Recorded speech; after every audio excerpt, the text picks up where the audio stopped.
Yes, yes, y'all. So we back. It's another episode, Klyph Notes with your boy DJ Klyph. Once again, remember there's all kinds of ways you can subscribe. You can follow on. You can subscribe to iTunes. You can subscribe to the podcast on Google Play Music. You can subscribe on Stitcher, wherever you get your podcast. You can also follow by subscribing on SoundCloud. But whatever you do, man, just subscribe, comment, rate, like, do all of that. And of course, the website www.djcliff.com. Um, Big shout out to everybody who's done the podcast in the past, man. There's a whole bunch of them up there, man. So some of your favorite artists have been part of the podcast. And then remember all kinds of stuff to get involved in if you are in the Portland metro area, anywhere in the Northeast. Remember every last Thursday, come check us out at Mic Check. Always a good time, man. We've had some dope artists. We're gonna continue to bring out just that good stuff here in Portland. All this good Northwest music. And then follow me on social media, DJ Klyph everywhere, DJ KLYPH. So hit me up. Let me know that you're out there. Let me know what you think of what we're doing. And then finally, remember to check me out every Saturday night, 8 to 10 p.m. Pacific Standard Time on X-Ray FM for Welcome to the Neighborhood. Bring you number the very best from the Northwest and worldwide, and great music and great conversation. So speaking of great conversation, the reason that y'all subscribe to the podcast is because you get to hear some dope conversations with some really, really dope people. And it's so cool to have these cats on the podcast now. They're definitely neighborhood residents. It's been dope to have them on the radio show, but now we get to just sit and chop it up about all kinds of good stuff. So, gentlemen, let them know who y'all are. Man, thank you for having me. I go by the name of Champagne Duane. It's good, B. What's up, man? I'm good, man. I'm good. I know you a busy man, so especially thank you for carving out a little space in your busy schedule to come through. This is one of the top things I had to do. Oh, look at you. Look at you. And then also in the building. Yeah. What's good, B? Man, I'm good. It's Cee Goods. You heard me before with Duane on here. We back. That's right, man. A bunch of stuff to get into, man. It was dope to have y'all on the radio show a little while ago, and then sort of hear some of the things that y'all are working on now. But it doesn't start here. I mean, this goes back. I mean, y'all been doing this for a while. Yeah. Between Cee Goods and I, we've been working together. It's actually 3 years exactly now. Because somebody on Facebook reminded me, you can share your memories. Mm-hmm. Somebody on Facebook reminded me about our Vegas Baby 2 shoot. Okay. And I couldn't even believe that 3 years have gone by. Right. That's nuts, man. That's crazy. Because I guess it doesn't feel that long because we've been talking about Vegas Baby 3 the whole time. I'm like, when we're going to do that? Right. That'll happen one day. But that was the first time we worked together, and it's been smooth sailing ever since. That's what's up, man. Well, let's go back a little bit, man. In terms of making music, period. Like how'd you get started? And let everybody know. So Cee Goods, you handle all the production, and then Duane, you do the writing and the rhyming. Right. And y'all have definitely made a really dope collaboration. Yeah, this project's gonna be something special. Yeah. But how'd you get started, man? First of all, don't sleep on Cee Goods bars though. Have I heard you rhyme yet? Probably. Yeah. Be free.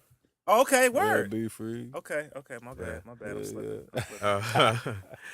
For me, it goes back to high school. Yeah, or maybe even high school, middle school. Okay. Middle school, high school.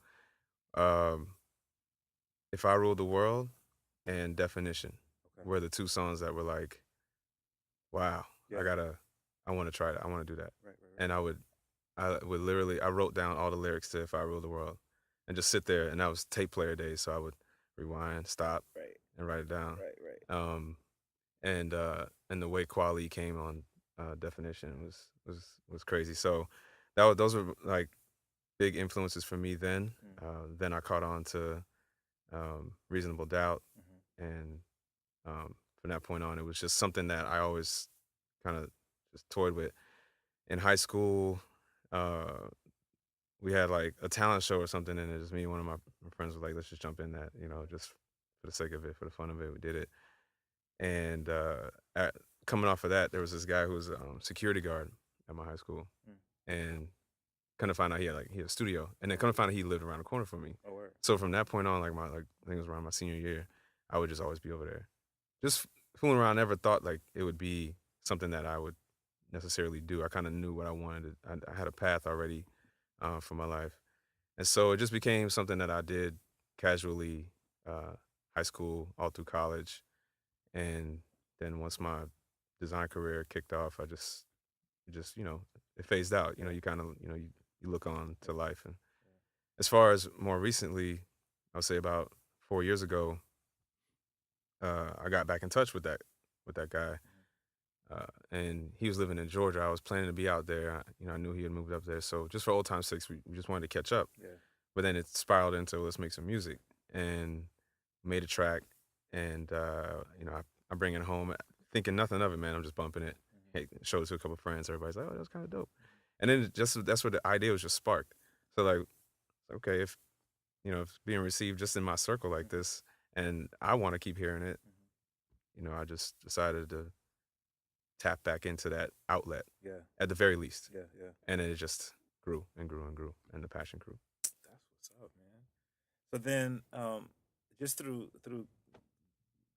doing what I do for the radio show and looking for folk who are doing stuff, and I know that I found the project that the project that you put out, and just the whole the whole presentation of it was really attractive in terms of what artists were doing, because everything was so clean, Mm-hmm. and like the look was so well put together, you know. And then I found no, I'm joking. But sort of in that same process, looking for artists, I found I feel like I did Cee Goods. I feel like I did come up. The thing that I remember seeing is a project that you did with Taupe. That's the thing that jumps out at me. Yeah, I mean, we did. Trying to think of what year that would have been. It probably was a track that was on one of my solo projects. Yeah. It was a minute ago. Yeah. It was an older one. Yeah. Taupe, man. That's family. That's my brother, man. Yeah. I actually just got off the phone with him about an hour ago, but yeah, he wrote his first bars in my living room, man. He used to go by TNT. Okay. Shout out to TNT. Yeah, no. So I mean, it's a lot of cats don't know. I mean, I actually came into music as a rapper. Okay. I've just always liked to express my mind and get my words out. And then what kind of happened was homeboy of mine in high school ended up getting a keyboard, and I just obviously gravitated to him just because, as an artist, he's a producer. I mean, it's peanut butter and jelly, but I just watched him over and over and over. I mean, we would just sit there, chill, roll something up, and I would just watch him. And this cat actually was very talented, was kind of making his way through the industry at, we was probably like 18, and he's talking to Fat Joe's people like back in Lean Back days. Yeah. So that was very inspiring to me, and slowly but surely, I just kind of came into that world. I started making my own beats just because, obviously didn't have much material to write to. And then through that producer, I met another producer who you probably know is Packard Brown. Okay, yeah. He used to go by PDX back then. We actually was in a group. It was a rap group, IP, back in the day. And this is it's just crazy. I love Portland. I love the growth that it's done, and because I mean, I guess I'm a old cat out here now compared to most cats, but I remember when Portland, was really just kind of dead as far as venues and shows to do, and the movement wasn't as strong as it is now. I can just tell you that right now, and so from that, we just we had that. So Packer came down. I was in college at this time. We started kicking it, and he brought an MPC, and I just fell in love with that thing, man. And so I bought one that weekend. Oh, that's crazy. Yeah. That's what's up. So then, so Duane, are you from Portland? I'm not from Portland. I grew up in Florida. Okay. I'm from Miami. Okay. Yeah, but I've lived in Portland. I live in Oakland now, but I did 10 years in Portland. Okay. Okay. To the day, Yeah. 10 years to the day. Yeah. And I've only been doing music for 4 of those. So I designed when I got here. It was to design shoes for Converse at Nike. I worked at Adidas. I worked at Li Ning, and I've done some freelance work. And so that's my main deal. Yeah. So that's what brought me out here. Okay. And then, going back to that story I just told you, and as it grew, I see myself in a whole nother circle. Like it's to the point now where people, the first thing they know about me is music, Right. and then they find out that that I'm a designer. Right. So whereas it's just completely flip flop now. Right. Well, it's crazy because it sort of just came up in conversation one day that you had done some design work for Nike, and like I was like, word, but I didn't want to be like word. You know what I mean? Because I mean everything that, like I said, everything that I've seen you do, it seems to be so well put together when it comes to the music piece that it feels like that's your main. Yeah, and I think that's how it. That's that's why the presentation is that way, because I've seen it from on such a large scale. I've seen brands, tell stories and figure out what the message is going to be and know what they stand for, regardless of when the trends change or whatever. They know what they're about, what they're gonna sell, beyond the product itself, what experience they're gonna sell. So in thinking about the champagne brand, like that was the whole thing. Every day I'm weaving in other stories, like from what to hashtag and all that, just tie it all in. That's what's up, man. So then how did this connect happen? How did you guys? We had a mutual friend, Jay Ham, and he put me on to Duane. Now at that point, were you primarily producing? Production tip? Yeah. This is right before I moved to LA. Okay. Jay Ham hit me, and was just like, "Yo, my boy's got a track." Well, actually, no. Let me take that back. Me and Jay Ham had made this beat actually at my old townhome, and we knew the beat was dope. Like we knew right off top. We just had nothing to, put with it. And then he hit me and was like, "Yo, my homeboy Duane made a track to it." I didn't, really know much of Duane. I didn't, and so I'm sitting here like, all right, send it over. I'll listen. And I ain't gonna lie. Like when I said like send it, like I was gonna be like, it's cool, but like, right. you know what I mean? It's cool. Yeah. Yo, he sent it, and just off top, like I just heard the hook, and right when I heard the hook, I was like, oh man, this is a hit. Yeah. Like this is a hit. Yeah. So I think I reached out to Duane, and I think at first Jay Ham was like, yo, so you cool with producing or, sending this out on production credits? I'm like, of course. And then I told him straight up, like, I got to get a verse on this. Right. Though, Yeah. So Jay, he was trying to get a verse on it. Everybody wanted to get a verse. I told him, like, I'm getting a 16. You know what I mean? We had to squeeze him out. Like, thanks for setting this up. Yeah, good luck, bro. And then just started chopping it up with Duane and just like minds and energy and everything just connected. And so I had just moved down to LA, and then a couple weeks later was flying out to Vegas, and we was recording. I had no idea like really what to expect. Everyone just said be here at this time. I said, all right, I will.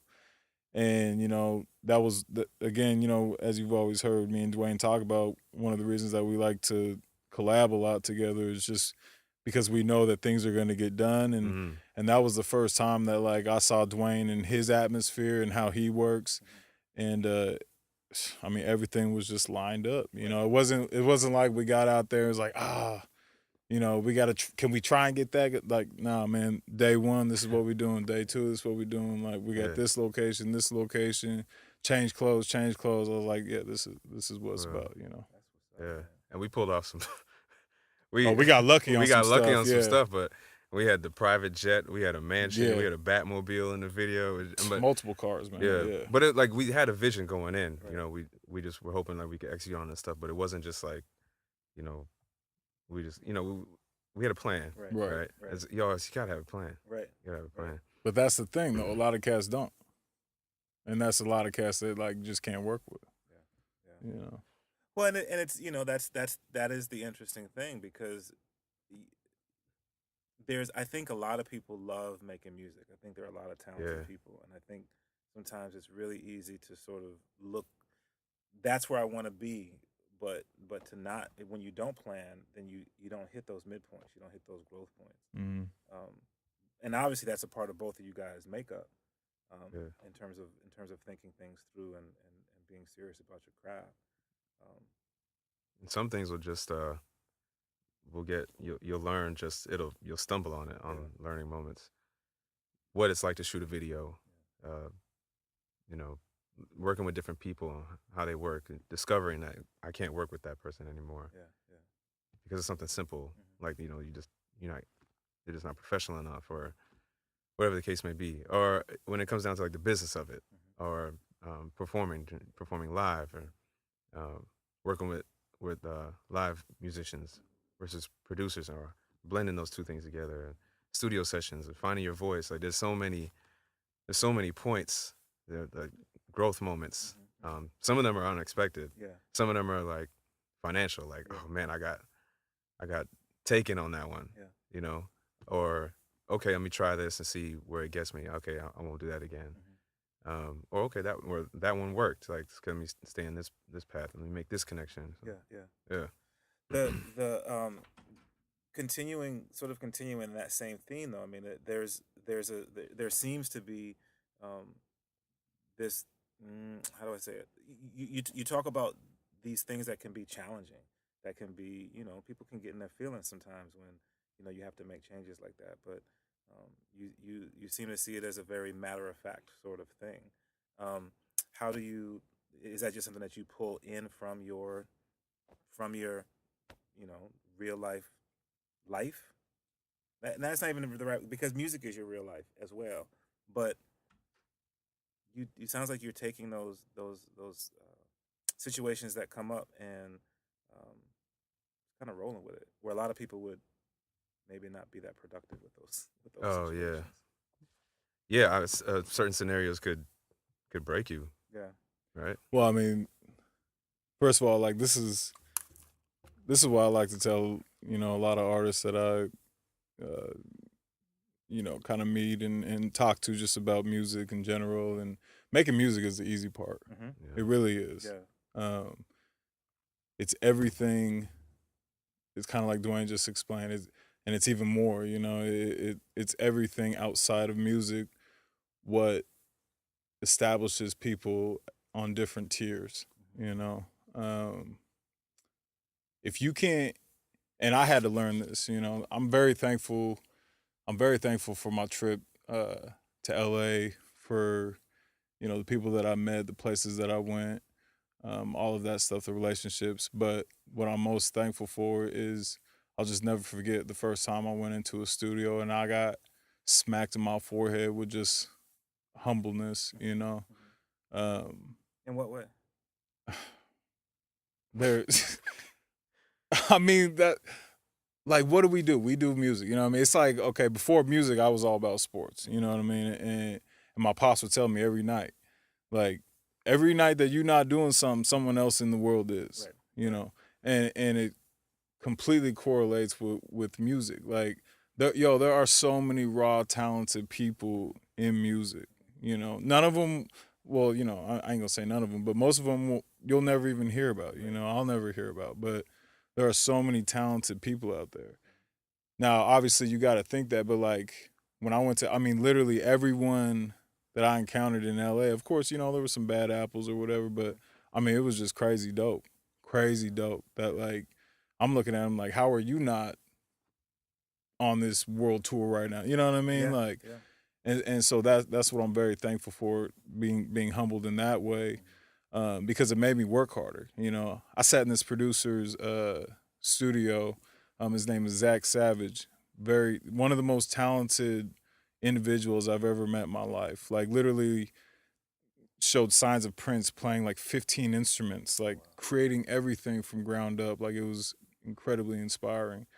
And I remember we're sitting at his console and everything, and he's like, oh shit, like I forgot about this folder, yada yada yada. He clicks open the folder. There's like 150 beats in there. He played like 15 of them. I'm telling you, Klyph, these 15 beats was like the out of 15. this Right. world. Right. And then he acted like it wasn't. I was like, damn, like it's time to Mhm. step it up. Mhm. Yeah. You know, Yeah.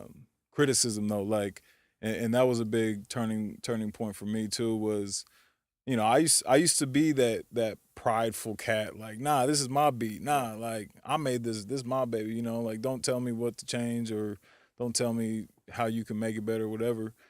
And once I got over that hump and actually was inviting people, like, yo, like let's create, that's when doors opened, and that's when level of production just went higher, and I learned so much, you know, mixing techniques, just sitting in with these incredible engineers, just watching them work, you know, stuff like that. But yeah, if you can't take, you know, criticism, if you getting in your pride, your ego, like, good luck.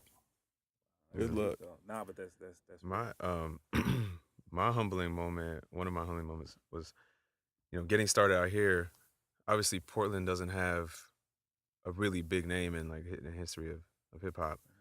So for me, when I came out here, you only heard of a few names. You heard of, like Lifesavers, Cool Nuts, and because I wasn't really, my eyes weren't on that. Right? Every day I was headed into an office, I was thinking about shoes. I was focused on Duane Wade and all this. So when I started doing more music, in my head, I was like, oh, cool. I could be the dude to come out of Portland. Easy. Right? That's my story is different from easy, done. Right. Nope. And then as I'm working, and then it's what you put out into the world, you're gonna get back. So I put hip hop out into Portland. Portland put hip hop back into me, and that's when I discovered all these people just here. And then that's when I was like, got to thinking, oh wow, this is gonna be a long, game. You know, and nobody's just gonna let you come and take over like that. No, absolutely not. Absolutely. I saw some early success in my design career, so maybe I just thought like, oh, okay, cool, we do that too. We just do it like that, and so I got knocked on my tail, a few times. Hey, I want to do a show. Chirp, chirp, chirp. Emailing venues. Oh, that's the dope venue out here. Okay. Hey, I'm Champagne Duane. I want to do a show. Oh, okay. I guess I got more work to do.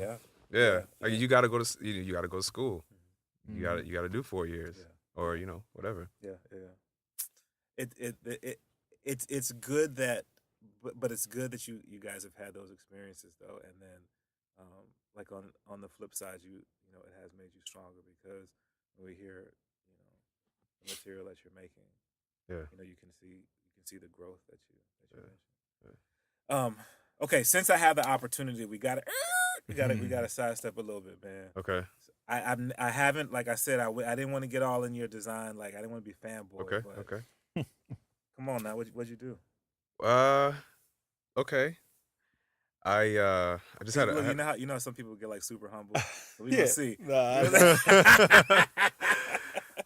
Man, I've had a pretty fun time designing footwear. I started off at Converse in 04. Okay. It's something I always wanted to do from young.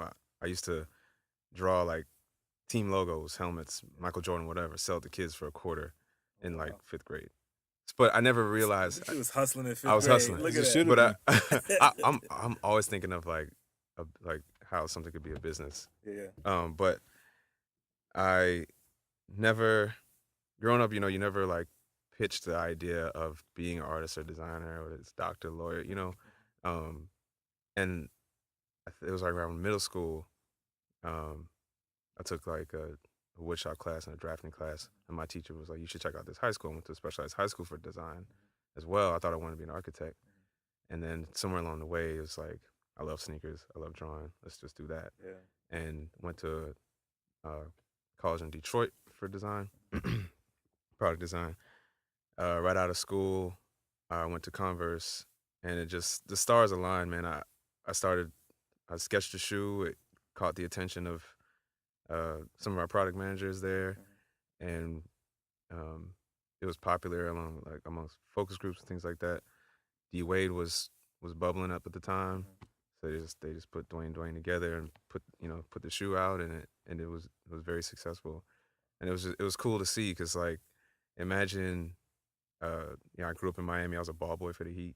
Oh, word? Yeah, Okay. I was a ball boy for the Heat, and then so imagine like 4 or 5 years later, after doing that, you're sitting at you're sitting at the NBA Finals, Game 5, and the superstars at the free throw line, dropping 2 in your shoes, That's getting ready ridiculous. to, finish off the best finals performance to date, like statistically.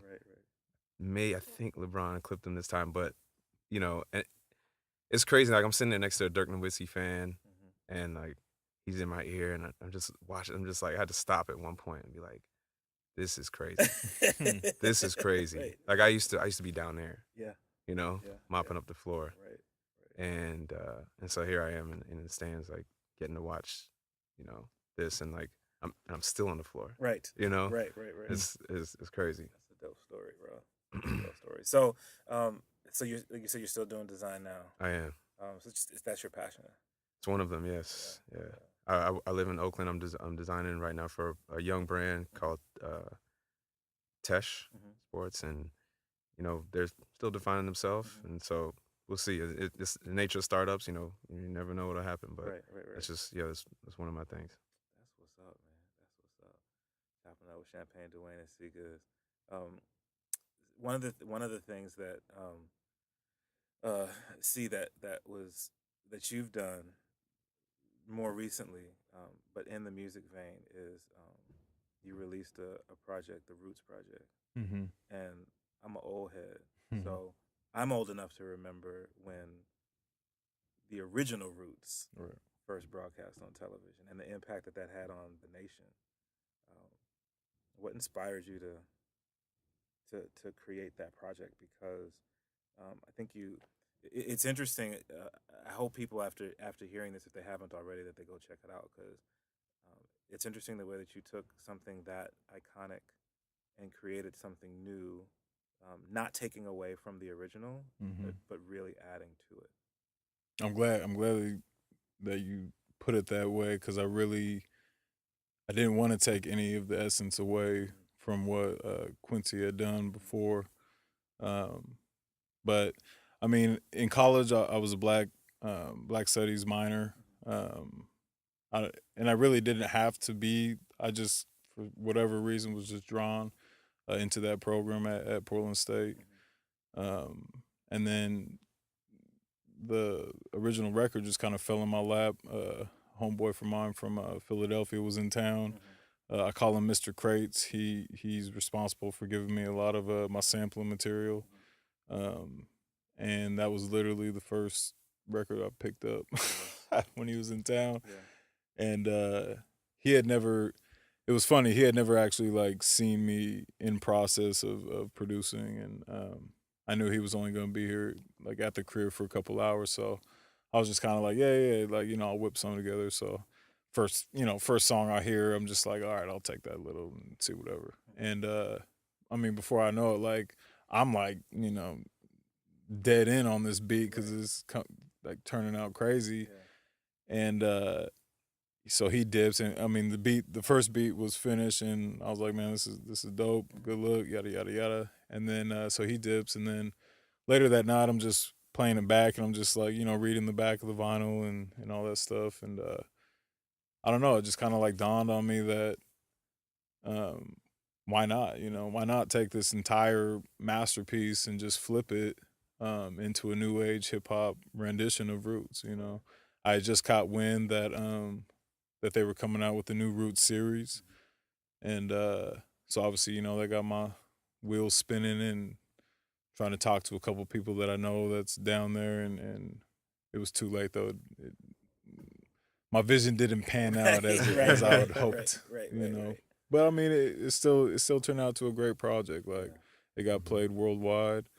I mean, what's better than that? That's crazy. Like when people in London, people in India, like hitting you, like, yo, it's crazy. And it's like, man, I'm in Portland, Oregon. You know what I mean? Yeah. So, And then the beautiful thing about that is like I was talking to this one guy who does PR about the project, and he said that this project will never get old. Yeah. You know, Yeah. it's because it's world music. Right. You know, and I never even thought of that. Like, you know, is it hip hop? It definitely has hip hop influence, but I guess technically, I mean, yeah, it really is like kind of world category. You know, Yeah. Yeah. so yeah, that project. I feel like that project like kind of set a new precedence for me, like a new level, you know, new foundation. I even had like Duane just revamped my entire website recently, and you know he's like asked me like, you know, you want this project on there, you want that project on there, and I told him like, nah, Yeah.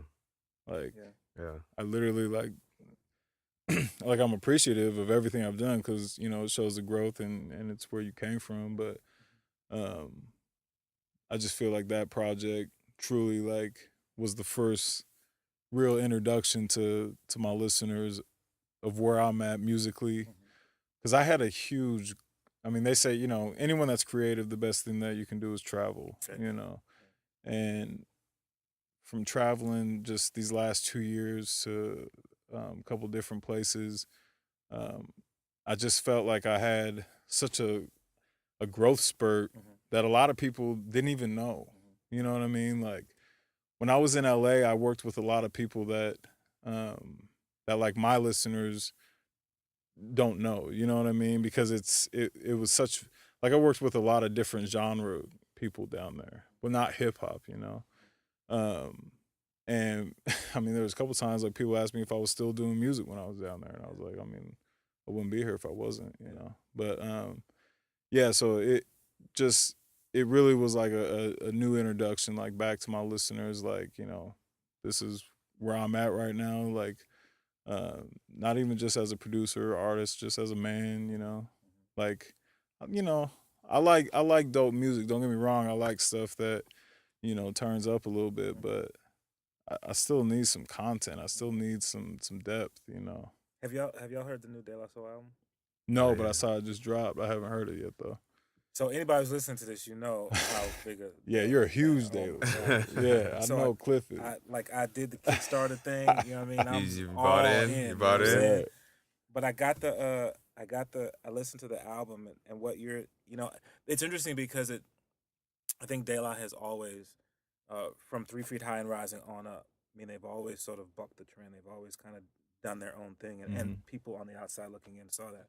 And in this album, I think it's funny because I started, you know, you see some of the comments that people are making, and you know, people kind of had their feelings about the project, but it feels like a project of like, you know, these dudes have been doing this for almost 30 years, Right. you It's know, crazy. and they, you know, it's not gonna sound like every other rap artist that you hear out there. But as it shouldn't. I mean, could you imagine how corny that would be if Right. De La Salle came out with something that was not them? Well, Just to be relevant or right, something. You know what right. I mean? But I mean, like the stuff. I mean, they got Little Dragon on there, and I mean, they've got stuff that makes you go, Hmm. "It's a hip hop album." Right. Yeah. You know what I mean? And see, that's what I love, though. Yeah, I love that. I live for that. yeah, I yeah. want to make music that people would never even imagine that I'd make. You know? So I think a lot of people, again, as they're working in the industry, talk about, you know, saying that I want to make music that will give me the opportunity to travel worldwide, that will be impactful. Some people do. Some people just want to turn up. But anyway, you know, both That's of you real, guys though. have actually just given examples of you put your passion into something that took you someplace that maybe you didn't even envision initially with your work that you did with design. How Yeah.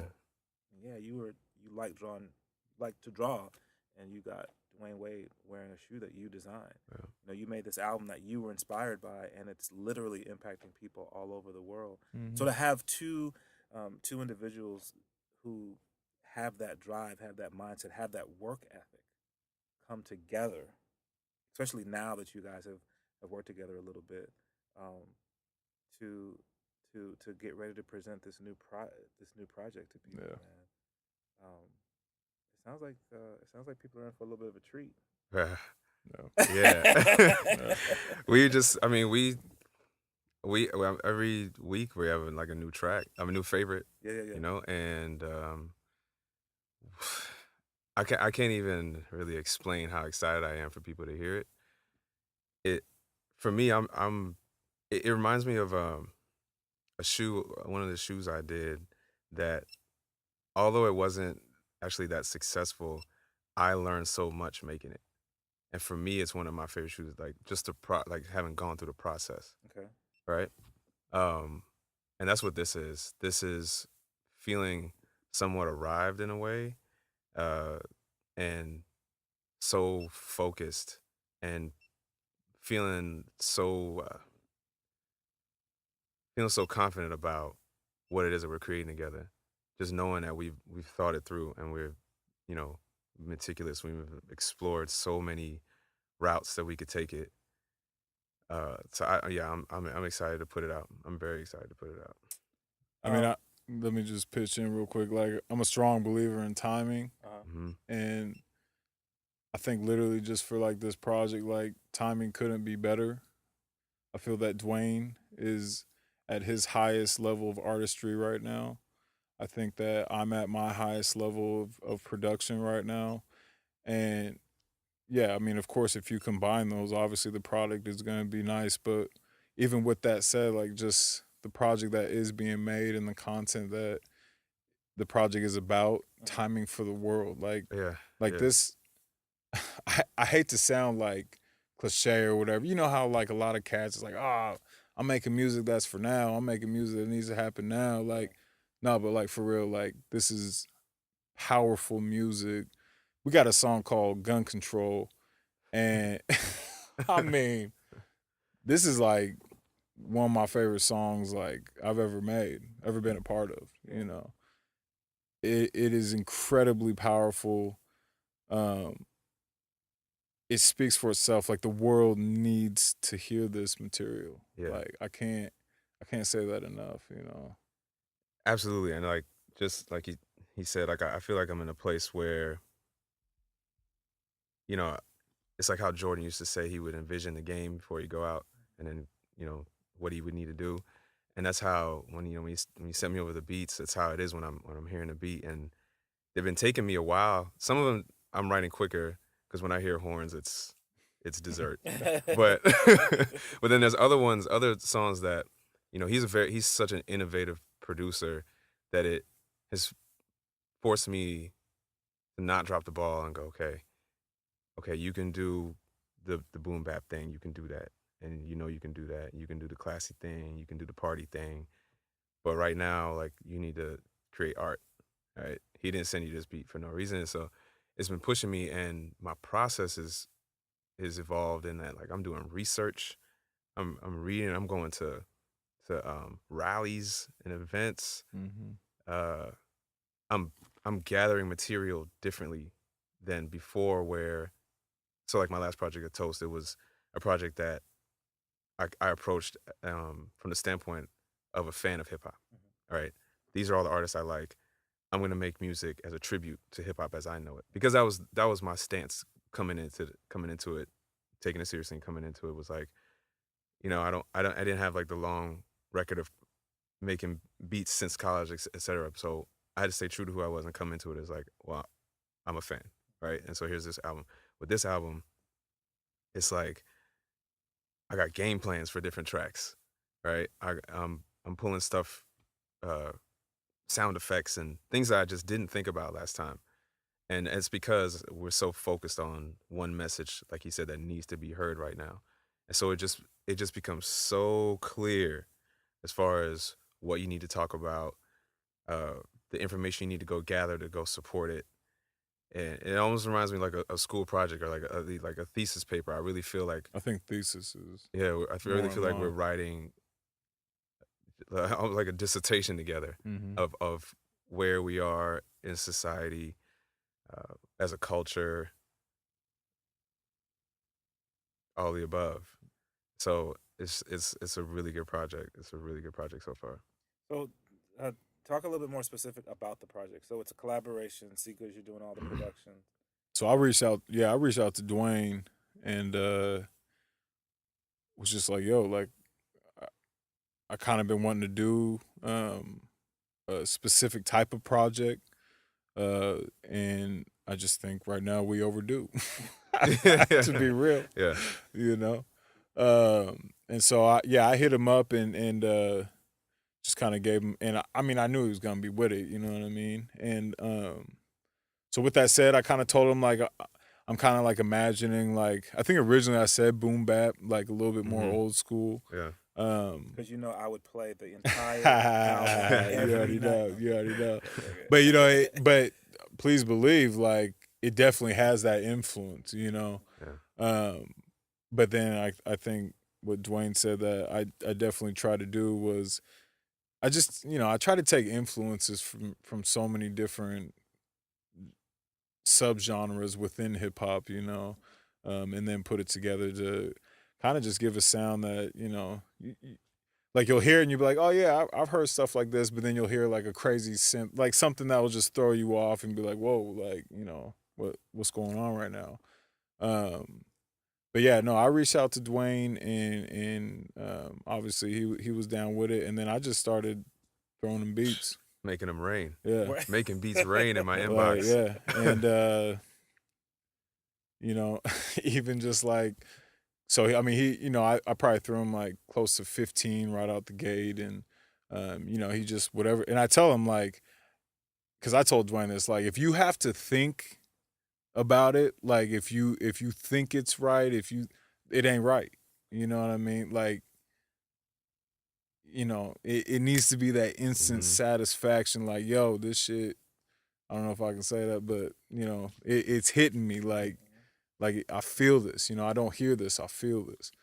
And so I mean, he just started making his selections. He'd write a 16, send it to me. I tell him, yo, that's dope. Maybe change this word here, do that.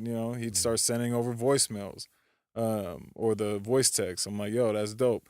Try saying like, you know what I mean? It was such like a collaborative effort. It was like just back. I don't know if you've worked with anybody that probably way. not to this scale. Like sometimes I'm like, I'm probably bugging this dude. Nah. I mean, he probably wakes up. He wakes up to whole verses in his Right. phone. Just yo, I'm done. And I was probably and it's like 3 a.m. I'm like, I wrote the verse. What do you think? And or I'll spit it over the phone, and because that the creative process is like that. You just gotta be bouncing back and forth. It just helps. And to your point, the one thing we said before we even got started was, yeah, let's work on this. And we both agreed that everything has to be great. Like no more like, yeah, it's cool, it's a cool song, like we have to feel like everything is great. And even so down to like within the last 2 weeks, I had a song on one of the beats and I just fell out of love with the beat and felt like the project was missing something, and he got right on it within 3 days time. He had chopped me a couple new ideas, and now that might be the best song. The best song on the album. Wow. It went from crazy. like it's cool, it's got lyrics and sounds, to like, okay, wait a minute, now we got one. So right. I remember that conversation just being like, everything has to be great, from how we present this to when it comes, just the timing. Everything has to be great, and things started feeling that way around the time we collaborated on Be Free, and that was kind of like for me, like where the seed was planted that maybe he was a person to work with on this idea to do a project called The Campaign. We had collaborated on that song, and I had been feeling for a minute now that if I'm gonna do this, I want to do music that matters to me, all like that will always matter. And chasing trends that doesn't get you anywhere. You'd be chasing down your money forever. Right. And with Be Free, it felt good. I can listen to that to the day I die, right? So that was the more important thing, and that's when it was like, okay, I need to get on this project. And the more we talked, it was like he had ideas to do a project that was important. I had ideas to do a project that was important, and that was it. Snowball. Exciting to hear that you guys approach it that way, because again, it's not always the case. It's not always the case that people put that much thought into a project. I mean, here's an opportunity somebody who I feel like I vibe with, who's a great producer, somebody who I feel like I vibe with, who's a great MC. Let's work together. Let's put something out. Mm-hmm. And 4 or 5 months later, there you have it. But I think to hear the depth that you guys have gone, not just in terms of working on music, but in working on the concept. Yeah. Talk more about that. You said the name of the project is The Campaign. The name of the project is called The Campaign. I in my previous music, I think there was a sliver of everything. There was some political stuff. There was some socially conscious stuff. Party, da da da da. In doing the campaign, obviously it was a play on words. Champagne campaign. I struggled like with my branding. I even talked to him a couple times. I was like, does it make sense that Champagne Duane would do a political or just socially conscious or thoughtful? Let's just call it intellectual like project. And we bounced. He's like, yeah, it's cool, man. Just evolve. It's fine. Like if people want you to evolve, it's fine. And we got started, and it and it just grew from there. Like all the ideas, I just started rolling. I actually reached out to some of my cousins. That one was a county commissioner, one of them's a judge, one of them's a professor of Africana studies. Another one's a professor and has written a book on gang life in Chicago, things like that. So I reached out to them, especially the one who was a county commissioner and worked for a mayor. And I said, look, I'm getting ready to do this project called The Campaign. So what advice do you have? Think of it from a hip hop listener standpoint. What issues when you were running were important to speak about, but then also what issues would be important to hip hop?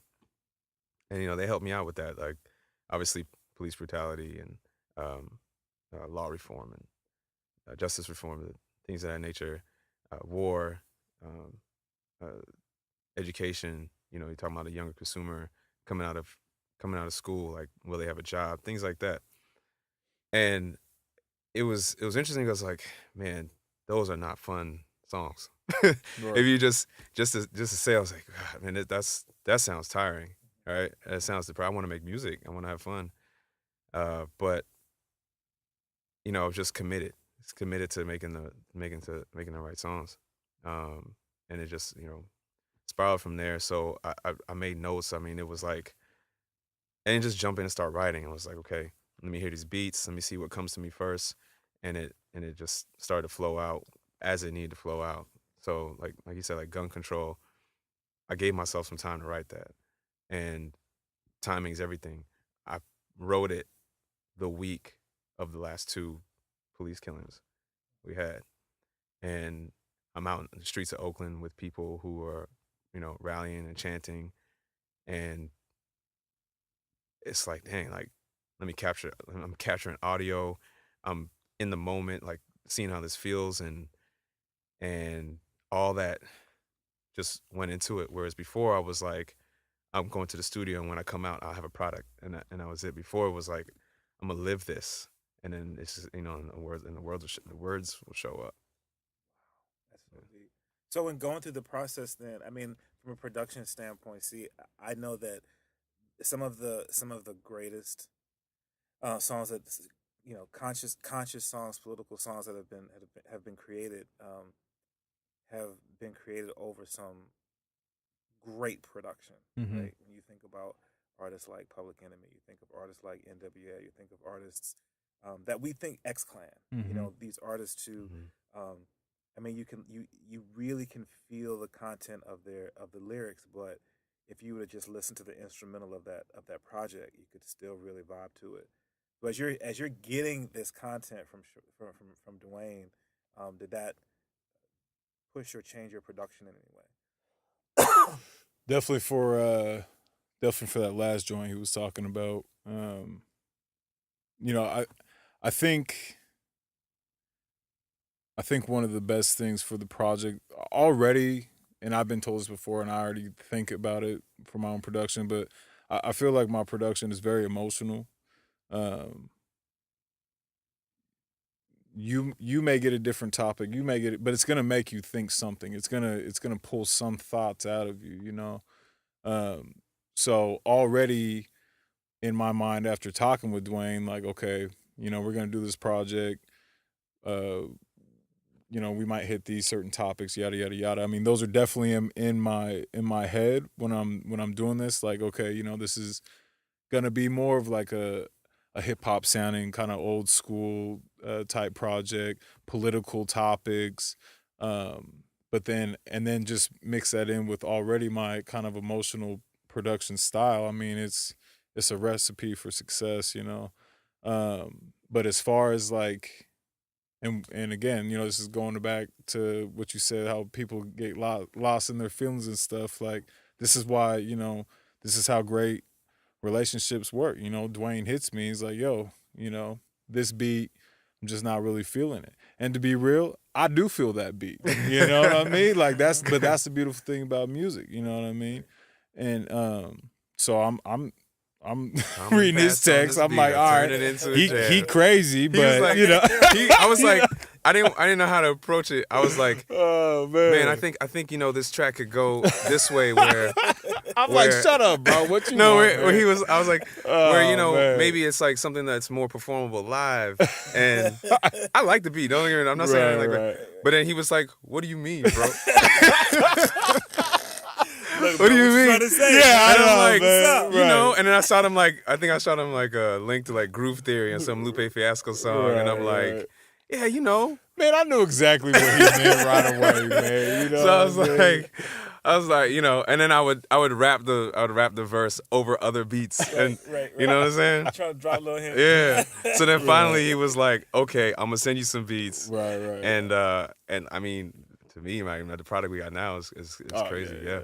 No, and that's what music is about, though. Like, just collaborating. Saying what works, what doesn't work. Like when Duane said he needed something live, like I knew exactly like what he was looking for. You know what I mean? I knew what he was looking for, and I knew that I had an older beat that was locked away that wasn't done yet, and I just sent him like a unmixed demo of it, and he was like, yeah, this might work. And then I was like, all right, well, I'm gonna go back and really finish this thing, man. Yeah. And I mean, I really went in on that beat, and yeah, I mean, it works perfect for his verses, and then we got some very talented singers on this track. I mean, it's gonna be one for the books, Klyph. That's what's up. Yeah, just that honesty, just having that openness with somebody is so key. It's a necessity. You need it, and because I know I went through that with other songs in the past, where on other projects, or I was like, I'm a expose it because I did it, not because it needs to be out there.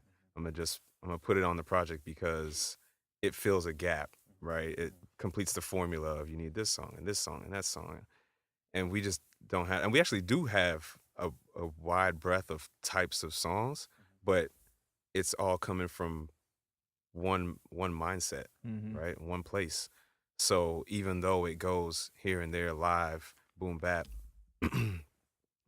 more trap or harder, whatever, East it's hitting Coast hard, raw, East Coast, yeah. like it's still coming from the same place, so it all just meshes together. And like I said, like where we're gathering some of our texture for the project is tying it all in, and so there's common threads.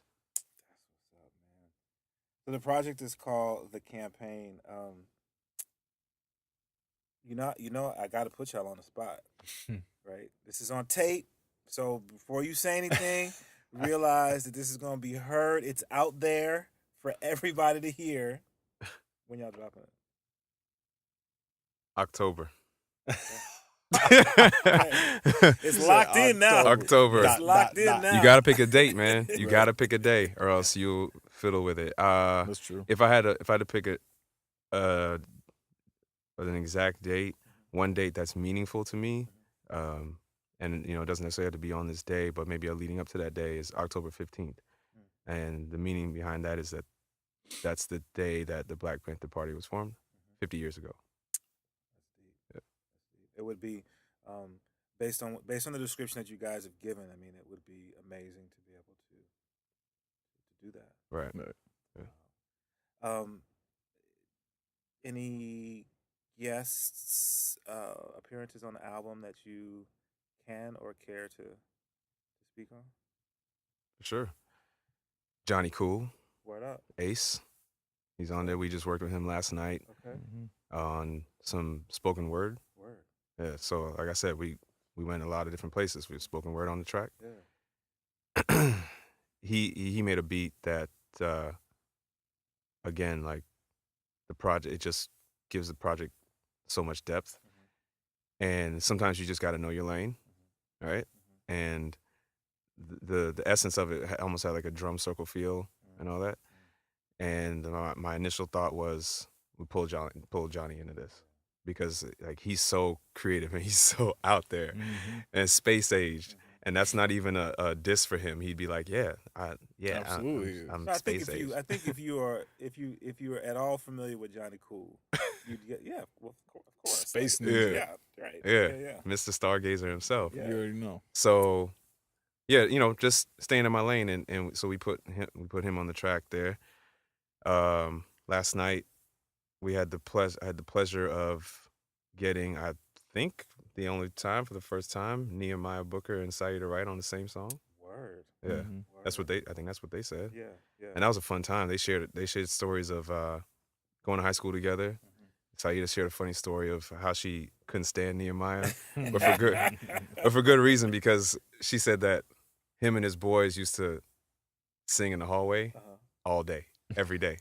It was like, it's like a street a cappella group, and they would just harmonize all day. That's fresh. Yeah. And they just wouldn't shut up. They just kept singing. That's fresh. And they were just talking about how much talent there was in Portland at the time, in true singers, real singers. So that was a good time, and just watch them work, and it was amazing. And yeah, we have some other things that we hope to achieve. Yeah, a couple other guest appearances from some bigger names that we're hoping to lock down. Yeah. I think that's kind of like why we're a little tentative on release dates, stuff like that. Just we just hope everything can fall into place. Yeah. But no, I mean, to be honest, like this isn't too many features. Like, No. This is a Champagne Duane Cee Goods project, and then we got some people that we highly respect with their creative. I've always wanted to work with Nehemiah. I've definitely always wanted to work with Saida, and so I'm very hyped as far as that. And then these other names that we're talking about, obviously that would be a blessing to be able to work with them too. But for the most part, no, you're gonna get Duane in the ear. That's what's up, man. What's and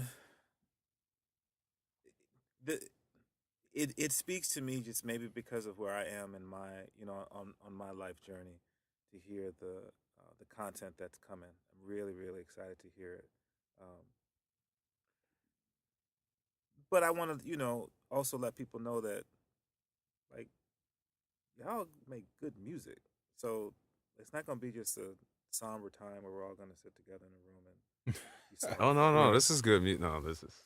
But so this is when me and Duane are really gonna have to like put our heads together. Like, I know that there is a demographic for this work, out there. Right. Even though if you go on Instagram or TV, you may not see it right away. But I know that there's younger cats out there that want more, need more. You know what I mean? Yeah. So off top, like that's one of the biggest things that we need to find that equation is how to directly get to them.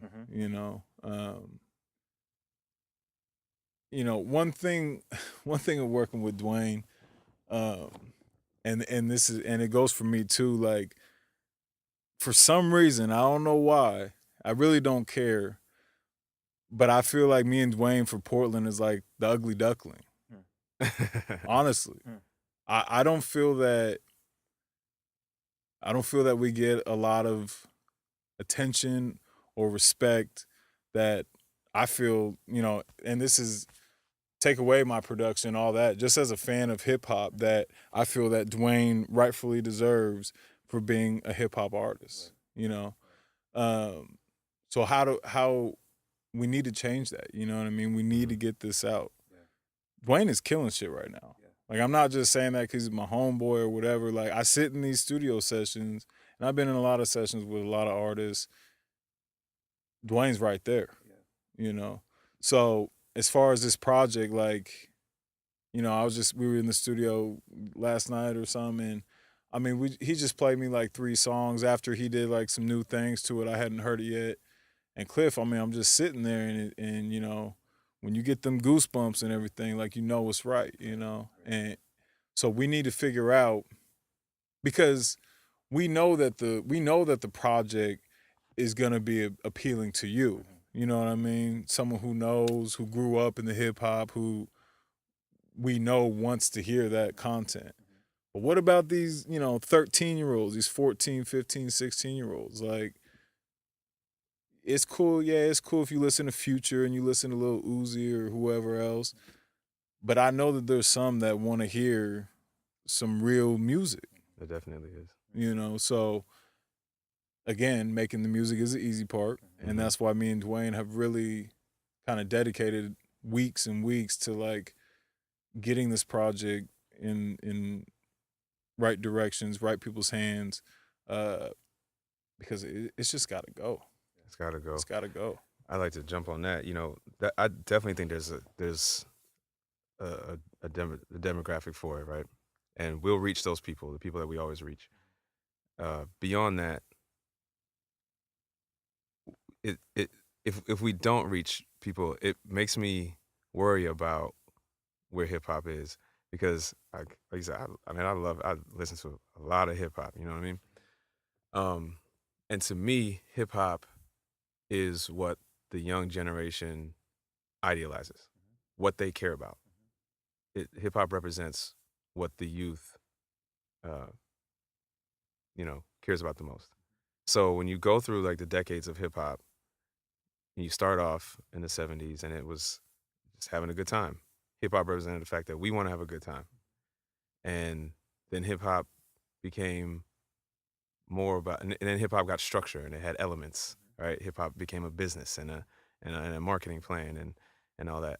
And it was about identifying itself and determining who it was going to be. Then hip hop became a voice for us to speak on, like he said before, you know, unfortunate circumstances or the life that we live and how we want to live a different life and the struggles that we're up against and just the way it is over here for us, like Public Enemy and Fight the Power and Chuck D and that's one of my favorite songs, and Brand Nubian, and then hip hop, you know, became flashy again, and we wanted to. No, not even again. Hip hop became very flashy and very materialistic, and that's what we cared about for a while. You know, Diddy had it on lock. That's what we cared about for a while. But that was good music. Mm-hmm. That was good music because of where they were pulling from. And then, you know, then hip hop became street, right? And what we idolized was, you know, drug dealers and such. And still good music because these guys were smart. Like their words were just crazy. That whole like late 90s era, early 2000s. Now I'm not really sure what it's drug music. What hip hop, you know, I mean, I know what it idealizes, but like it's just kind of it worries me. To be honest, like there's no substance and there's no individuality. Where you look at the hip hop that we came up on, to sound like the old cat. It's like there was so much variety. You could in one era you had Busta Rhymes and Scarface or Coolio or Weird Al Yankovic for that matter. Like it, you know, as like tongue in cheek as it was, or Coolio, and you know, and the thing is, nobody attempted to imitate anybody. There was so much individuality, and right now it's just like, yeah. Well, I think times have changed. You know, when you say that, like nobody was copying anybody else. You know, if you look back at the history of hip hop, the reason nobody copied anybody else is because you can't. You couldn't. Like there were rules in hip hop, right? Yeah. You had to be original. You can't bite anybody else's rhymes. One of the prime examples of it, look back at what is considered the first commercially successful hip hop record, right? Sugar Hill Gang, Rapper's Delight, right? Yeah, Big Bank Hank, one of the three MCs who stole Grandmaster Caz's rhyme, right? He heard his rhyme, went in the studio, recorded it, and so you wonder, well, why is it that Kaz is considered by everyone as one of the greatest MCs, but he didn't have that level of success? It's because somebody stole his rhyme and put it on record first. And there's a huge controversy. I mean, there's been over the years. That was back in the early '80s, late '70s. Whereas now, fast forward to 2016, it's common for a lot of artists to have collaborators when they write their rhymes. So times have just totally changed, and that is what it is, you know. But I think the problem comes though when, again, you don't have the balance, where you don't have the balance that's respected across the board, where you can say, okay, we see what that is, we know what that is, and we're okay with that. But it's no different than the person who says, man, I love hip hop, but every once in a while I want to go listen to some jazz music. Yeah. And everybody say that's okay. You know what? Sometimes I really just want to go listen to some gospel, and that's okay. Yeah. You know? So being able to present good music with great content that's well put together, and let everybody give people, it sounds crazy, give people permission to hear it, embrace it, and support it. You almost have to tell people that that's okay. Yeah. Right. Especially now. Yeah. Because people feel like if you're not about this, then you're not about hip hop. Right. But there are people who want more than the message, than the one, message of whatever alcohol is tastes the best at the time, and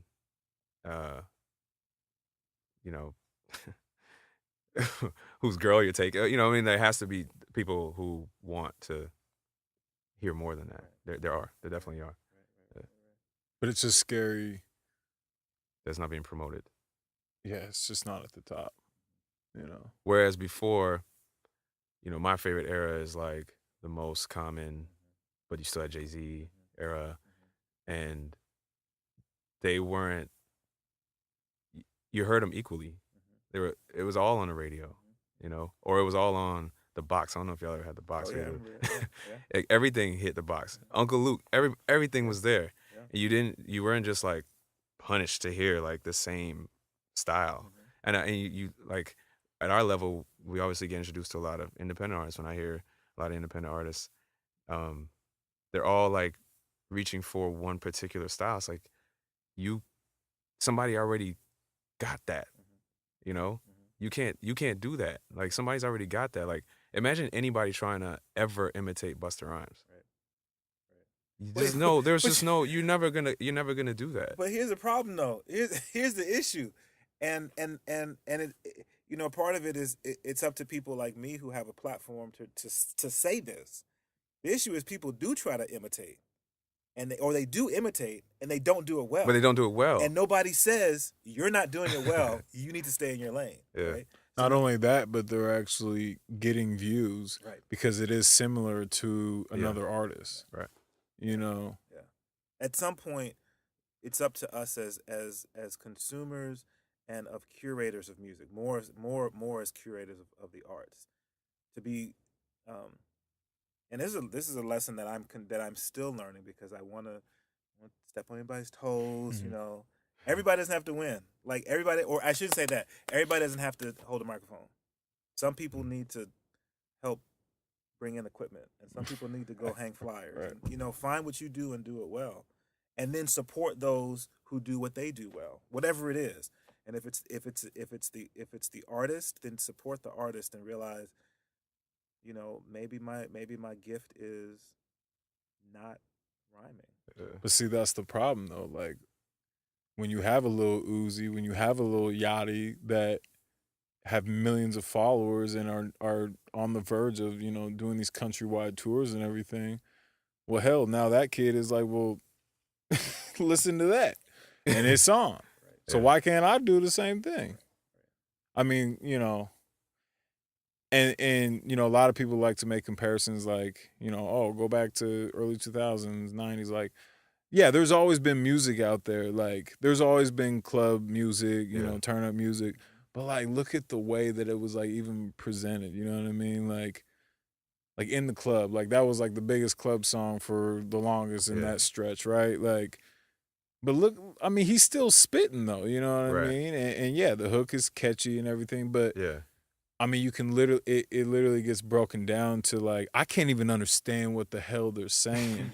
And I may sound old or whatever, but to me, it's just like logical. Like, how can I really rock with you, man? And I literally, yo, that Panda song, yeah, the beat was dope. You know, obviously the beat goes. But the dude is like, dog, like, come on, man. It's just like, Come on, man. I don't know. It's like evolution, man. Like, how can you not want to break a record, right? How, like, Usain Bolt was disappointed in his gold medal because he didn't break his world record. Where's that mentality? Where is, there's artists out there, right? But where is, like, across the board? So what you doing it for? Remember I asked you the over text. I was like, what are we doing this for? Like, across the board, the mentality to be, you know, to break Michael Jordan's records, to be the best Olympian ever. Yeah, you're gonna have people who like are just gonna like be in the pack. But when you look back at, like you said, like when you look back at some of that stuff, they're probably not ever gonna be in your top 10. But it was not mediocre either.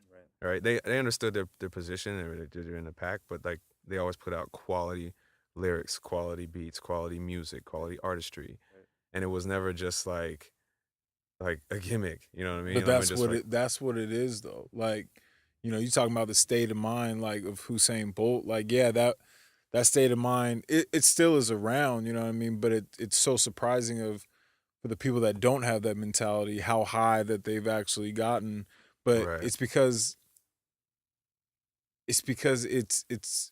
music can be so manufactured now, even more so than back in the day. I mean, you got these artists on these radio shows that literally is looking at the DJ like, I'm not gonna freestyle and don't play that old school trash beat. And literally he says like, cause I don't need to. Right. My fans are still gonna rock with me. I don't need to sit here and prove that I'm an MC and they even say like, I'm not a rapper, I'm not an artist. And they're not. And to be honest, like that, this one artist in particular, that was the first time I downright respected him because he called it what it was. Like, he's not a rapper and he knows he's not a rapper. He's just out here hustling, man. It's just entertainment. You know what I mean? And that's the difference though. Like, you know, you talking about these artists back in the day, like with the mentality, like, okay, you know, you look at 50, like Ja was ruling New York, right? And then 50 came and was like, nah, I want to be, this is my territory.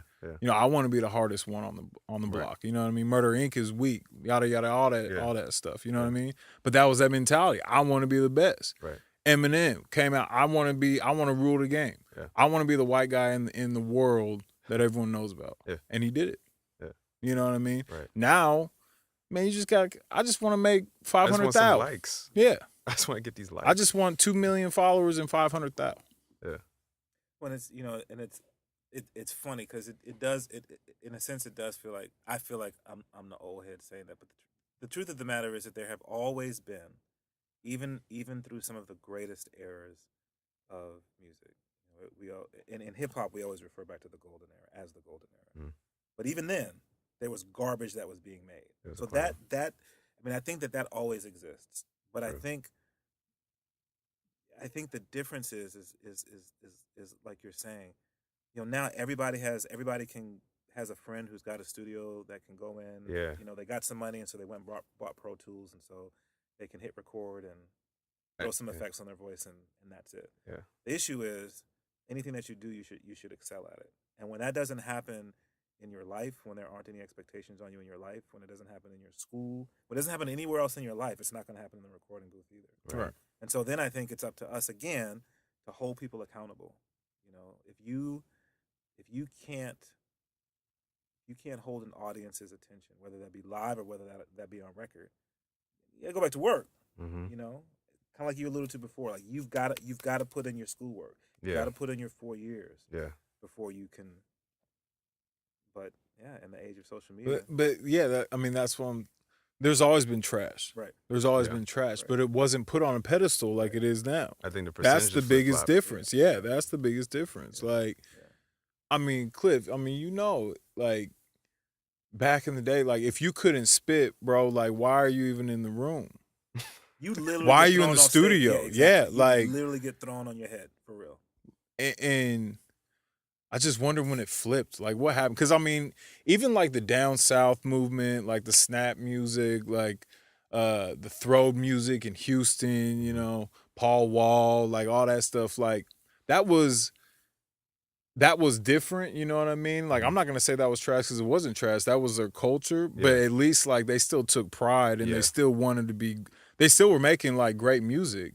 It might not have been like what I want to hear or anything like that, but it still was great music. Yeah. And you still like you could tell that like they cared about their artistry. They invested their pride and their image into like what they're doing. Now it's just Yeah. give me some money. And give me some followers. I got to thinking about what you said about Portland and getting respect. And you know that's great. Like he deserves respect too for like the stuff that he's produced. The Roots project is amazing, and then, we can talk about that. I think just as a music community, he's right. Like it has to get to a point where like we all have a voice, like one united voice when it's like time to like put this person on a pedestal and see what it does, and for all of us, and see how it can come back to all of us. Because like so I'm down in Oakland now, and they love their own, whether it be brands, your musicians, whatever. Like it's crazy to see. Like I was out in the club somewhere, and some hyphy song came on, and these girls were going nuts. I've never heard a song in my life, right?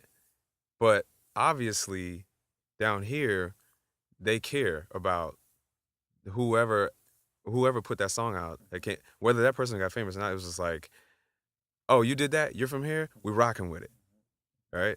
And that's just how it is. Like the Oakland loves itself, and you know, I would like to see more of that in the Portland scene.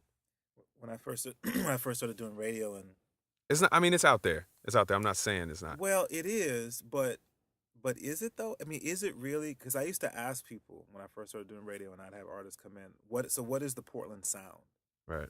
And people would say, well, we have folk who come up from the Bay, and then people from Seattle. But like, what is the Portland sound? So I lived in New Orleans, um, in the through mid '90s, and that's when bounce music was big. And what you described is what would happen in New Orleans. Mm-hmm. So um, when Hot Boys were doing their thing, and um, all of those cats. When Mystical was when he had just gotten there, when Wayne was still Still a baby. man, you anything bounce come on and everybody would. But yeah, so what is that in Portland? And I feel like in Portland the challenge has been everybody is trying to get on individually Mm-hmm. versus a community. Now that not to get on a soapbox, man, but I see it even in what I've tried to do, provide a platform for everybody. Okay, here's your platform. You didn't have anybody playing local radio. Here's your platform. Yeah. You had venues that wouldn't let you do hip hop. Here's your platform. Yeah. Expecting that, okay, this is what I'm hearing. You don't have this. I'm connecting you with the people to make it happen. Mm-hmm. Where's the support? Where are people coming together? So there's a mentality, I think, and that's what I've learned through this process. I think we have to teach one another, and then teach the next generation that it's not necessarily about the individual as much as it is about about the collective. And I mean that idea has always been circulated, like for many, many years. Like every Portland artist will always ever say that, you know. Oh, we just need to stick together and we need to support each other. Supportland, supportland. Right, right, It's like, okay, like we understand that, right. but still, see, I don't know. I've always see, I'm a guy like I always try and find equations. You know, something may happen, you want something to change, like figure it out. I cannot crack this code on like Portland. Like, do you ever think? And see, here's the thing. Like, there have been artists from Portland that have, I'm not gonna say blown up, but like gone on and done some very big things. You know, um, but they had to move away. You know, do you think that there ever will be? I mean, still to this day, in my mind, whether it's Lifesavers or Coolness, for the fact that Coolness is still out here doing it, like, I mean, he is the one. Like, there, Yeah. I don't feel like there's anyone even close to Cool Nuts as Yeah. far as like his What accolades they've been, and what yeah. he's done. Yeah. You know what I mean? Not even close. Right. Do you? And he's never moved away. He's Right. stationed in Yeah. Portland. That's you know that's one of the reasons I highly respect Nuts. You know, do you think like? And like you said, there's some artists right now that are buzzing. You know what I mean? Crazy. Mm-hmm. Do you think that they're gonna be this next level to like really put Portland on the next uprise? On the next national, Yes. I'm very hopeful. I mean, I think so. Some of the things that I think that I'm seeing now are, I see people who are taking a little bit different approach over the last couple of years than I've had an opportunity to see prior to that. I think you have your constants, you have your people who have been consistent with it, and I think Nuts is definitely one of those people. Not just what he does locally, but when you see him traveling the world, he's speaking about Portland. Absolutely. Then I've seen people who have gotten a certain level of national recognition, and it's funny. Um, we were talking about Tope earlier. Tope shared this with me. He said once he started getting a little bit of more national buzz, getting on blogs, and people were recognizing him, he got word through social media or something like that. Someone, I don't know if he asked, how come my local people aren't supporting me like this? And someone said, well, you don't need us because now you're getting the national buzz. Oh my God. Right? And so it's just not that, it's that understanding of no, like I need you more. I need you even more now. Yeah. Right. But I think right now it feels like there are a couple of groups, entities that are taking a little bit different approach than I've seen prior to, which makes me hopeful. Which makes me hopeful that because they have a different view and because these people are building a community within themselves, but yet also to a greater extent reaching out outside of that community or inviting other people in, that there is the potential to see not just an individual, but the Portland hip hop scene um, looked at a little bit differently. That being said, and you guys have been outside of Portland, so you can probably speak to this. But it seems like to a certain extent, people outside of Portland recognize the talent important in Portland more than people here do. I was just about to say that like I was very surprised when I was down in California. Every time I would say I'm from Portland, that they would like look highly at Portland artists. Like, yo, y'all got some like crazy talent up there. If outside cities are recognizing this, is it just is it? And I look at it like okay, Portland's a very hot spot to live at right now. I think I read something. It's like 20,000 people are moving here close to a month. Granted, that's not telling you the numbers of who's moving away and Right. yada yada, but that's a lot of people Yeah. coming here. Yeah, yeah. Is it just? Is it just? Is it the wrong type of people that's coming here that just ain't Wow. gonna like rock with hip hop? You know what I mean? Like, um, even like when I say like I know that there's some good buzz going on in Portland as far as hip hop, like, and I do think that it does have a chance to be successful. But even then, it's like, okay, well, what is this level of success? Like, when I talk to artists, like, okay, I've been talking with Tope a lot lately, and I was on vacation, and I talked to him one night, and he had just Tope just moved to LA probably about 10 days ago, and so we were just chopping it up, and I was just seeing how he was adjusting and everything, and then we just got into this really long conversation just about, like, you know what is success, and Tope was that guy in Portland. Tope had played at every venue, open for everyone that has ever came here, and once he saw that glass ceiling, he got out, which I'm very happy that he did. He went to the Bay. I think that he ran into some hurdles in the Bay. Well, now he's in LA, and I don't think that he'll mind me discussing this, but I know Tobe right now is having such a real moment in his life and his music career, all the above, like, because it's real, and that's what I say, like, when success, like, it's kind of like you said, like, yo, not everyone has to rap, not everyone has to make beats, like, there are so many different entities of music that if you just love music and you want to be a part of it, cool. Like, yo, there's so many things. I need a manager right now.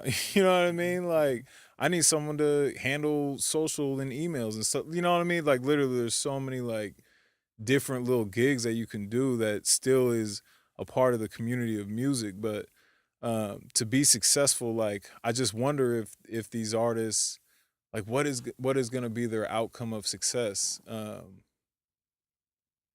they going to be like, are they going to have national tours, like, coming up? Like, that'd be great, if they did. But I know that so many artists who, let's just take one, Hanif, you know what I mean? To me, as of right now, I'm gonna say Hanif is probably the most talented artist to ever come out of Portland. I'm just gonna say it. That's what I believe. Okay, a lot of people might disagree. I am. Yeah, I'm not gonna be one. But I mean, I'm 'cause telling you, Hanif like, knows how I feel about. oh man, and his live performance is better than his recordings. Yeah. To see, like, how hard, like, how long, like, I've known Hanif since 6th grade. Like, to see how much he put into music, and then you talk to him now, like, man to man, like, yo, I mean, and he did the national tour. He did all that stuff with legends. And he still, like, and he told me, look me in my eye, was like, yo, like, at some point, things change. You know what I mean? Like, different perspectives change. Like, and he worked so hard and so long, and he didn't even get to, like, that level. You know what I mean? Because it's a risk. Not everyone is an E40 out here. And to your point, I see E40 in Oakland. Right. He's obviously, but like, Right. yeah, he's there. Right. And in regards to Tope, I remember Tope had a Facebook post that goes back to what you said about now is when I need you. I remember he just got in his soapbox about how he doesn't understand how someone who's trying to do something special, and you'd much rather talk about someone else you don't know. And I think he called out Kendrick Lamar and whatnot, and it was obviously not, of course, not disrespect to anybody, any of the famous artists that he called out, but it was just, he's like, he just couldn't understand for the life of him how it is that, like, you have an opportunity to talk about someone you do know, and it's just becomes so much more important talking about someone who doesn't need you to talk about them anymore. Right. And so, yeah, how do you change that? I did a little experiment one time where I just started, like, tweeting at and shouting out, like, different Portland artists just to see who could mesh and who's down to mesh. And I did. It wasn't a long experiment, but I'm cool with Steve-O the Weirdo now. Just because he was like, yeah, let's get up. I was like, I think I saw, like, his video or something, and I'm like, he had, like, a Pine State Biscuits shirt on or something, and boom, we went to Pine State. We cool now. Because he just understands, like, okay, you're in this, I'm in this, yeah, let's build. And it really didn't happen the same way for all that. Only try to a few people to see what happened, but I just think there needs to be a little bit more. I mean, maybe a convention or a summit or something. That'd be interesting. Yeah, we've talked about doing it, and actually it happened. And this was before I really started building with people in the community. Nuts did one as a part of POHOP one year, and I talked to him a while ago about what would that look like doing something like that again. Because again, I think the big thing to me, it feels like the big thing that would come out of that would be the education. Yeah. I have this conversation with Star Child often, and that is you go to a show and actually I had this conversation with Brookfield Deuce too. You go to a show and folk are maybe not as engaged at a good show, at a really good performance, and you wonder why is that? And I really honestly think in my heart it's because people need to be educated, and I don't mean that as a diss. If you don't know, you don't know, Yeah. right? So if you don't know how to connect with people, then at some point somebody's got to, whether it's athletics, if you don't know how to be a good football player, if you don't know how to block, and you're a running back, and you think I'm the fastest person on the team, Don't matter. I can't be mad at you if nobody's took you aside and said, okay, but you got to block, right? Mm-hmm. You know, everything that you've learned about design, you're so successful at it because at some point somebody gave you some guidance. Yeah. Now, on the flip side, you got to be willing to take that advice. You got to be willing to right. take that guidance. I'm gonna say this. I'm gonna challenge everybody who hears this podcast, especially everybody here who's local. Let's see what we can do. The campaign is dropping in October. Yeah. It's about life. It's about society, poverty, incarceration, brutality, you know, fairness, equality. Yeah, it's a good project. I'm gonna challenge everybody who hears this. Let's push this project. Let's make a difference with it. Let's start with this one. Let's get behind this project. Let's get behind the production that Cee Goods has done on this project. Let's get behind the writing that Champagne Duane has done on this project. Let's get behind this as a Portland project, and let's use this as a catalyst to start something new in terms of supporting the local hip hop scene because we can do it, you know. But we have to choose to do it. Where is it going to be available? How are people going to be able to get it? I'll spread it. I'll make sure we get it on SoundCloud. You can stream it SoundCloud, Spotify. I'll sprinkle it everywhere. iTunes, everywhere. Bandcamp. That's what's up. Yeah, but I mean, yeah, that would be great and humbling. But I would want to see it trickle, right? Mm-hmm. And it's like I always say when we get into conversations about just having people's back, like I'll do something 100 times for you if I never receive it in return. If I feel like the one time I need it, you'd be there, right? And wouldn't it be great if like every artist here had their month where you can talk about your stuff, but you know, January is Hanif, and all of Portland hip hop is like I can't see how if the whole community was talking about the same thing for 2 weeks straight, how the Bay wouldn't hear about it, how Seattle wouldn't hear about it, right? Like this link keeps popping up. I can't take it no more. Like, okay, boom. January 15th rolls around, it's Cee Goods' turn. Right. At some point, one of those things has to, or somebody has to look at Portland and go, I want to get into that community because they just go hard for theirs. Right.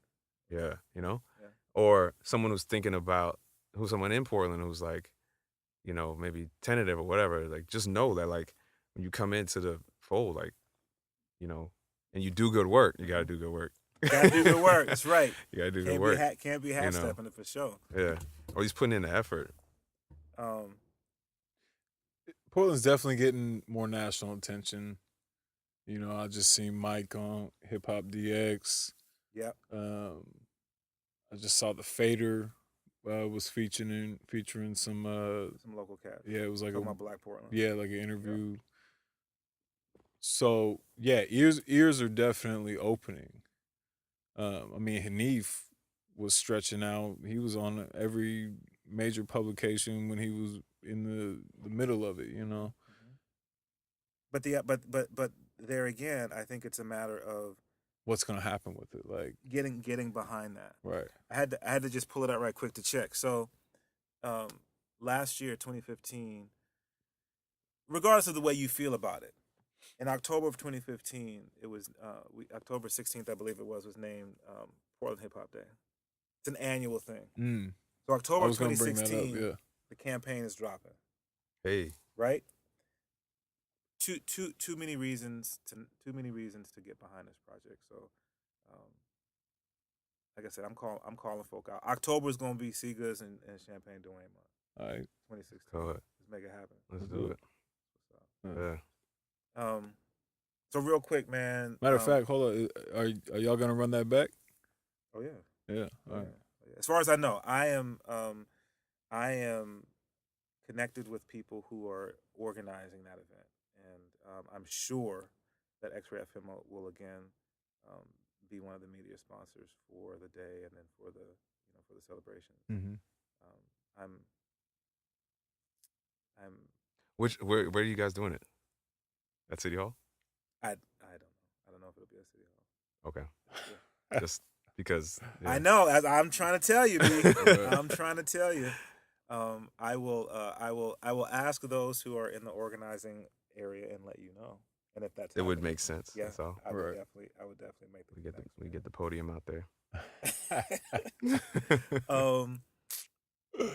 Real quick, man, let everybody know the best way to keep up with the work that you guys are doing, individually and collectively. Man, for myself, I want you to go to my website, man. That's www.ceegoods.com. From there, you can find all my social stuff. But Duane worked his ass off for this for this website, so go ahead and show him some love and go to ceegoods.com. That's what's up. That's the way you do it, man. Go to home base. Yeah, right? man. Yeah, same thing for me. ChampagneDuane.com. If you live on other platforms, it's Champagne Duane. Right. Yeah, props to when you get to CeeGoods.com, you will see the project Good Vibes. We didn't talk about that, but it's a damn good project. 10 songs, fire. And I gave him props the other day. Like we've just been so busy this week that I finally got a chance to just let him know how good it was. I listened to it on a ride. Yeah. And it's just, man, it's so hard to complete something. Yeah. Mm-hmm. And if you're working on it by yourself, you're going to get it done one day. Right. But to corral, I mean, you must have worked with 15 people because some of the tracks had multiple artists. There's 10 songs. Yeah. And regardless of how long, like maybe some songs have been around and lived, like that's not easy. And the quality of music on that project, top to bottom, like y'all got it. CeeGoods.com, go check it out. Appreciate it. Yeah. That's what's up. Yeah, I will readily admit I have not listened to the whole project yet. But he's But going. I did go to Bandcamp and I paid my money. Oh yeah, for yeah. the project. Shout out You to know what I Klyph, mean? man. Always supporting, bro. Got to support. I appreciate you, man, for real. Got to support. Fellas, it's such a treat. This has been a long time coming. Yeah, for and sure. I'm really grateful for you guys taking the opportunity to come in and chop it up, man. And I'm really looking forward to not just the campaign, but the work that I know that you guys are going to continue to do. For sure. So, we'll continue to stay connected on that, and you know that airplay is always coming when you guys will put music out. I appreciate it. Appreciate it. Always. Man. Always. All right, y'all. Check out the website. Check out my website, www.djklyph.com. Stay connected to the podcast. Remember, you can subscribe through your favorite podcast platform. Tune in to Welcome to the Neighborhood every Saturday night, 8 to 10 p.m. right on X-Ray FM, right here in Portland at 107.1 and 91.1 FM, streaming online everywhere at xray.fm. All right, y'all. Y'all be blessed. Thank you so much for staying connected. And until next time, peace.